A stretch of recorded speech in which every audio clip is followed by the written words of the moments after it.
on a parti la première fois, on est entré à Chamonix, on a passé un bon moment avec mes collègues. Comment tu te sens là? Je sais pas, contente, pressée de voir tout. Donc ça, c'est ce qu'on va faire. Alors eux, tu vois, ils vont suivre la trace là. Ils vont, tu vois, il y a des rochers derrière le refuge. Ils vont derrière les rochers et après ils vont faire l'arête. Une arête, c'est ça en montagne, tu vois.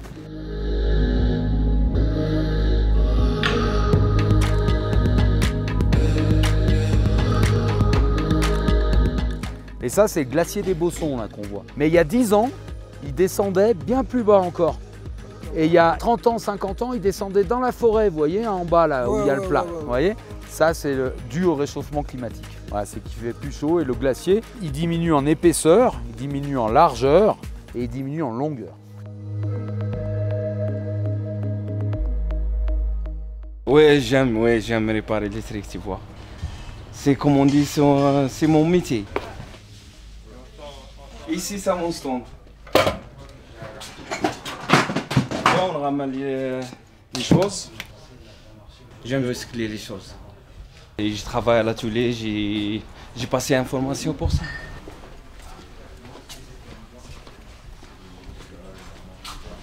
C'est ça? Ouais, c'est le recyclage en fait, c'est notre but. Le but d'Emmaüs, c'est de recycler tout ce qui est... Ouais. J'imagine dans ma tête, ça va être chouette. Ça va être incroyable.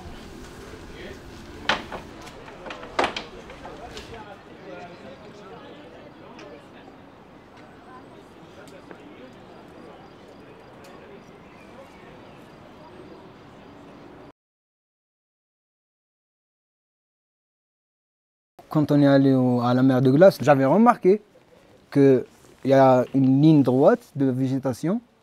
Après, il n'y a que des cailloux. Et la mer de glace est tout en bas. Et après, l'autre, ces villageois, avant, ils racontent bien qu'ils passaient avec les vaches et les chèvres, et traversaient d'un sommet à l'autre, grâce à la mer de glace. Et là, il faut descendre, je sais pas, en télécabine, 400 marches, et il faut faire des bâches pour la protéger. Donc ça se voit, ouais, ça se voit.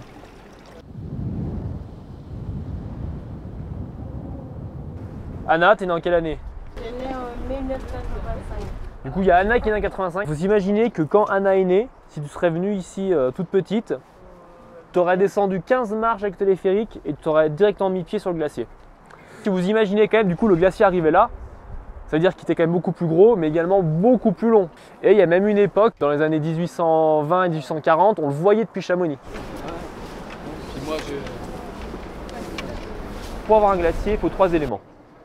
Recette toute simple, hein. Température froide, en dessous de 0 degré, des précipitations et un autre élément, du temps, beaucoup de temps.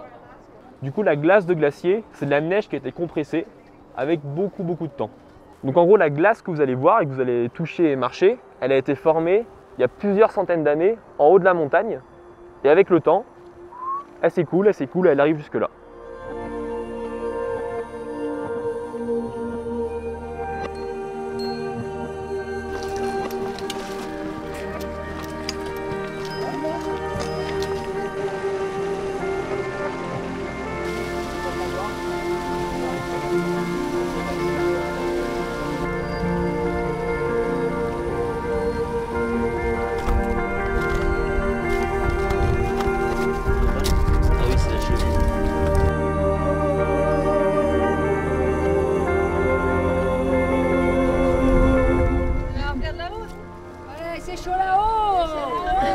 Par contre, à la mer de glace, là on s'aperçoit vraiment des conséquences du réchauffement climatique.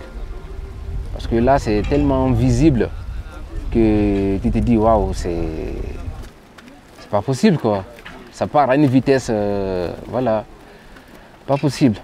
Et s'il y a quelqu'un qui dit que voilà, il n'y a pas de réchauffement climatique, c'est des histoires, c'est des complots, il faut l'amener à la mer de glace. Là, il va vite se rendre compte que voilà, c'est en train de se passer, quoi.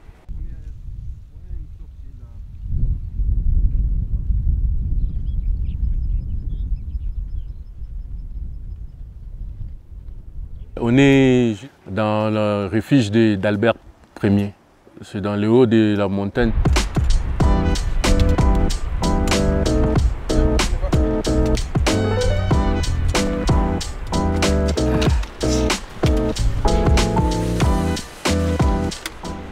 On voit l'eau qui colle. Là, je vois des montagnes, je vois de la neige. Et puis, ouais. On voit le sommet là-bas. Là aussi, un sommet. Ouais. On a vu aussi des glaciers là-bas. C'est chouette, c'est sympa, c'est magique, ouais.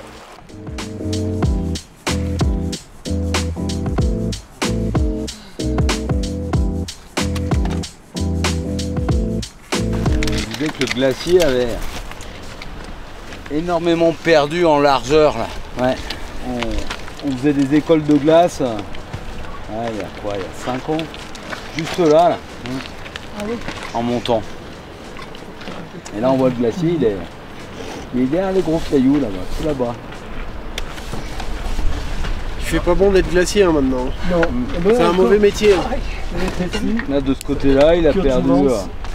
Il a perdu 80 mètres en largeur. C'est très intéressant de voir avec les yeux parce que d'habitude on voit la télé. Donc c'est intéressant de voir. C'est un paysage joli, magnifique, avec l'eau blanche couleur là qu'on voit.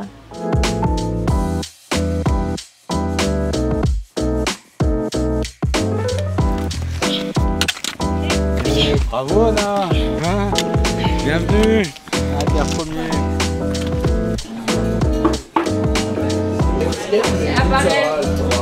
Ouais, ça va faire.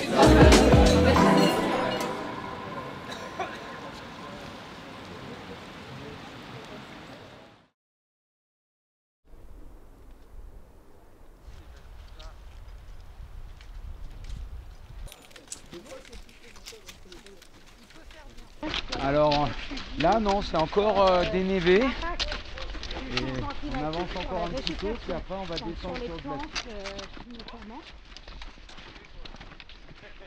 2700 d'altitude là, je ne suis pas sur terre comme ça, donc je me sens très bien, très à l'aise.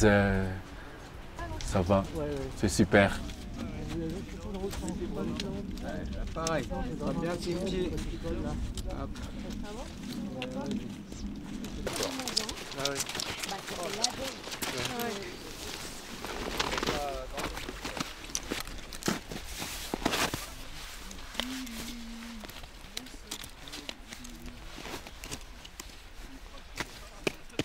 L'escalade et l'alpinisme, ça c'est la beauté du paysage. Il a pour découvert d'espaces naturels. Encore à droite, au soleil, c'est l'aiguille du goûter, là où est le refuge. J'espère que les montagnes restent blanches, surtout les montagnes des Alpes. J'espère qu'elles restent blanches tous les jours. La montagne, c'est eux qu'on écoute. La casquette. Moi j'aime bien me balader en montagne des fois avec un capteur qui mesure la qualité d'air. C'est aussi quelque chose qu'on mesure pour comprendre l'impact sur la neige et sur les glaciers, parce que vous pouvez voir que des fois la neige a l'air un peu sale. Et ça peut être des particules, de la pollution et des poussières. Quand il fait très chaud et vous êtes dehors au soleil, si tu portes un t-shirt noir, tu as plus chaud que si tu portes un t-shirt blanc. Et donc quand la neige a beaucoup de poussière, de pollution, ça absorbe la radiation et ça fond plus vite. Donc quand il y a beaucoup de pollution, on peut voir un impact sur la neige et ensuite sur les glaciers.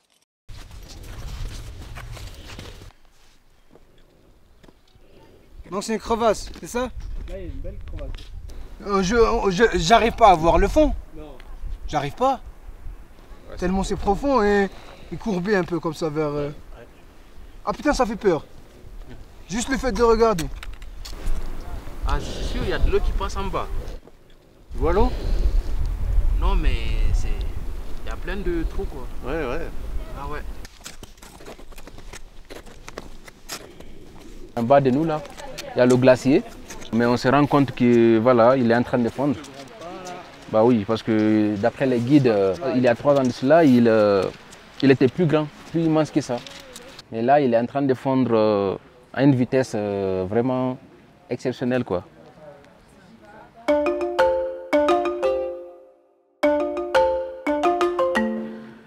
On a besoin de glace pour vivre, des glaciers. Ouais, parce que ça contribue beaucoup aux faunes, à la flore. Par exemple, l'eau potable, les champs, l'irrigation. On a observé les grenouilles en montagne, la reproduction, comment est-ce qu'ils évoluent. Ils changent les habitudes en fonction du climat, quoi, en fait. On ne dit pas qu'ils ont l'esprit de penser, mais ils ressentent les choses, tu vois.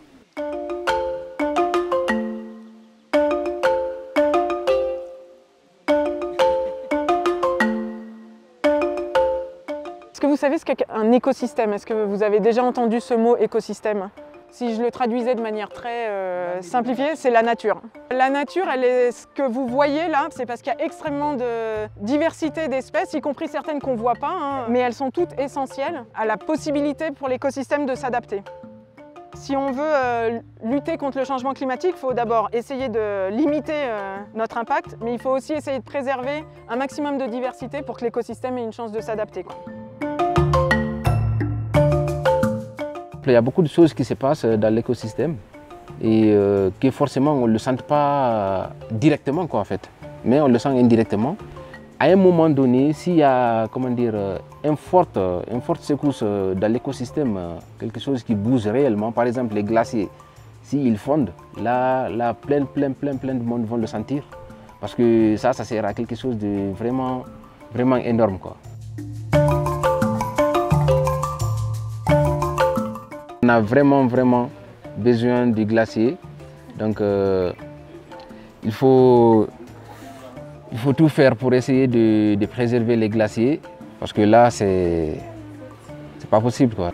Il faut que tout le monde prenne conscience et que chacun mette des intentions, met de sa volonté, voilà, et pas dire que voilà, il faut attendre que tout le monde fasse le collectif, donc toi fais de ton côté.